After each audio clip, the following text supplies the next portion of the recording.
60대 이후 절대 하면 안 되는 대화 주제 5가지. 나이가 들수록 대화는 더욱 소중해집니다.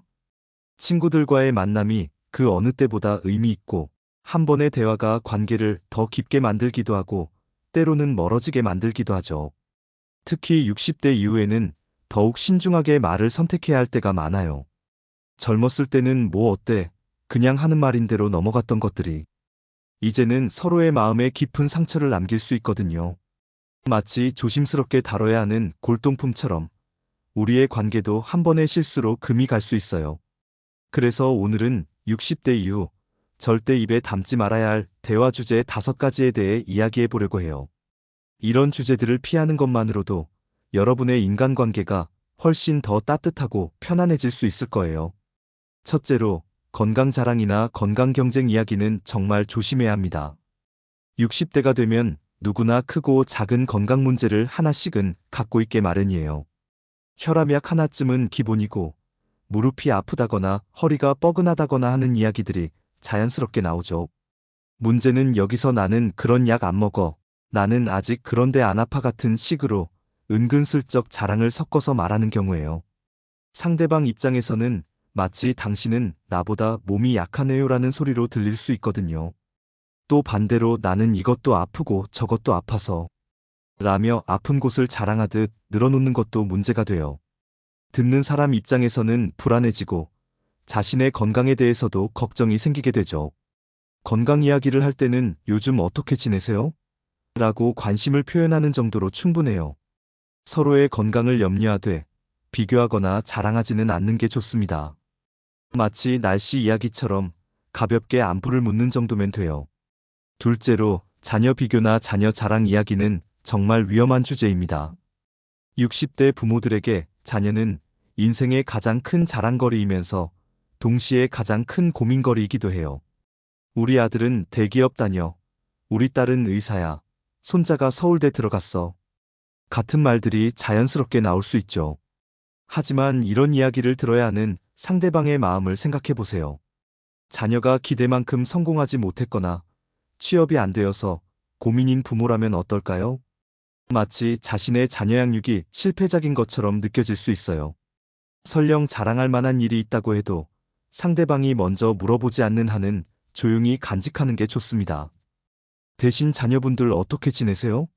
라고 안부를 묻고 상대방이 말하고 싶어 할 때까지 기다려주는 배려가 필요해요.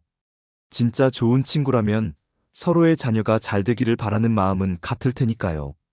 자랑보다는 서로를 응원하는 마음으로 대화하는 게 훨씬 따뜻하지 않을까요? 셋째로, 돈과 관련된 이야기는 아예 입에 올리지 않는 것이 좋습니다. 연금 얼마나 받아?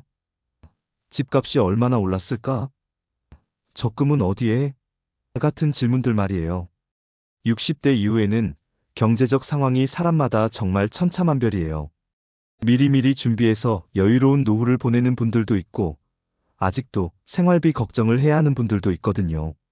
이런 상황에서 돈 이야기가 나오면 서로 불편해질 수밖에 없어요. 돈이 많은 사람은 자랑하는 것 같고, 적은 사람은 초라해지는 기분이 들죠. 심지어는 그 돈으로 뭐 하려고 뭐 하나? 같은 식으로 상대방의 소비 패턴까지 참견하는 경우도 있어요. 이런 대화는 순식간에 우정의 금을 갈 수 있습니다. 돈은 정말 개인적인 영역이니까 아무리 가까운 사이라도 함부로 캐묻지 않는 것이 예의예요. 대신 요즘 물가가 정말 많이 올랐네요. 정도의 일반적인 경제 이야기로만 그치는 게 좋습니다. 넷째로, 과거 자랑이나 옛날 이야기만 계속 반복하는 것도 피해야 할 습관이에요. 나이가 들면 자연스럽게 추억이 많아지고 과거의 영광스러운 순간들을 이야기하고 싶어져요. 내가 젊었을 때는 말이야. 우리 때는 이런 게 아니었는데. 같은 말로 시작하는 이야기들 말이에요. 처음 들을 때는 흥미롭고 감동적일 수 있지만 같은 이야기를 몇 번씩 반복해서 들으면 듣는 사람도 지쳐요. 특히 요즘 젊은 애들은 버릇이 없어. 우리 때가 더 좋았지. 같은 식으로 현재를 부정하면서 과거만 그리워하는 이야기는 더욱 문제가 됩니다. 함께 이야기를 나누는 상대방도 지금 이 시대를 살아가고 있는 사람인데 마치 지금이 별로라는 식으로 말하면 기분이 좋지 않겠죠? 물론 과거의 경험을 나누는 것 자체가 나쁜 건 아니에요. 지혜를 전하고 추억을 공유하는 것은 아름다운 일이니까요. 하지만 같은 이야기를 반복하지 않도록 주의하고 과거와 현재를 비교해서 현재를 깎아내리지는 않았으면 좋겠어요. 대신 그때도 좋았지만 지금도 나름대로 좋은 점이 있네요 라는 식으로 균형을 맞춰주면 훨씬 듣기 좋은 이야기가 될 거예요. 다섯째로, 죽음이나 사별에 관한 무겁고 우울한 이야기는 정말 신중하게 해야 합니다. 60대가 되면 주변에서 아는 사람들이 하나씩 떠나는 일을 경험하게 되죠. 동창생 소식을 들었는데 별세했다는 얘기를 듣거나 이웃집 할아버지가 갑자기 돌아가셨다는 소식을 접하게 되기도 하고요.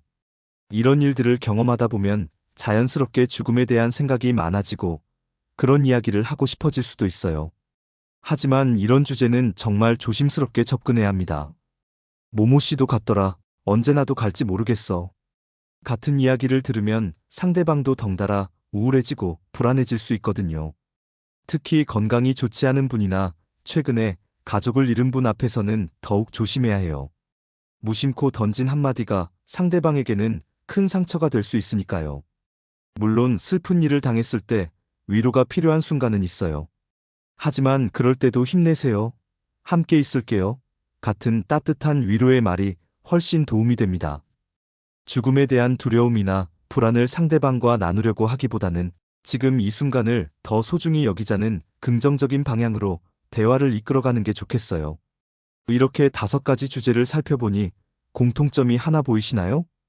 바로 상대방의 마음을 먼저 생각하는 것이 중요하다는 거예요.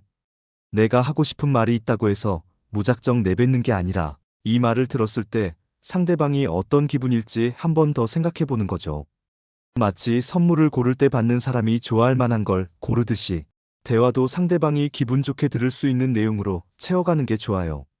그럼 대신 어떤 이야기를 하면 좋을까요? 요즘 읽고 있는 책 이야기, 새로 시작한 취미 활동, 맛있게 먹은 음식, 아름다웠던 풍경, 감사했던 순간들. 이런 긍정적이고 따뜻한 주제들이면 충분해요. 어제 공원에 갔는데 꽃이 정말 예쁘게 피었더라고요 라는 한마디가 내 무릎이 얼마나 아픈지 알아? 보다 훨씬 듣기 좋지 않을까요? 또 상대방의 이야기를 진심으로 들어주는 것도 정말 소중한 대화 기술이에요. 그래서 어떻게 됐어요? 정말 잘하셨네요. 그런 일이 있었군요. 같은 반응으로 상대방이 더 편하게 이야기할 수 있도록 도와주는 거죠. 대화는 혼자 하는 게 아니라 둘이서 함께 만들어가는 거니까요. 서로의 말을 듣고 공감하고 격려해주는 그런 대화 말이에요.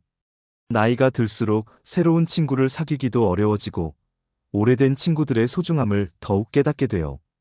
그렇기 때문에 지금 있는 관계들을 더욱 잘 지켜나가는 것이 중요하겠죠? 한 번의 잘못된 말 때문에 수십 년 우정이 금이 간다면 정말 아까운 일이잖아요. 말은 한 번 내뱉으면 다시 주워 담을 수 없어요.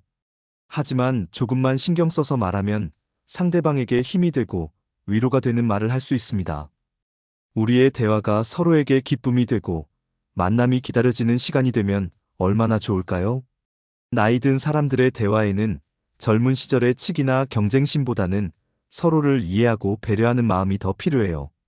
저 사람도 나와 같은 인생의 무게를 지고 살아온 사람이구나라는 공감과 이해의 마음으로 대화한다면 훨씬 따뜻하고 의미 있는 만남이 될 거예요. 결국 좋은 대화의 비밀은 간단해요. 내가 듣고 싶은 말을 상대방에게 해주고 내가 듣기 싫은 말은 상대방에게도 하지 않는 것. 이 간단한 원칙만 지켜도 여러분의 모든 대화가 훨씬 더 빛날 거라고 확신해요.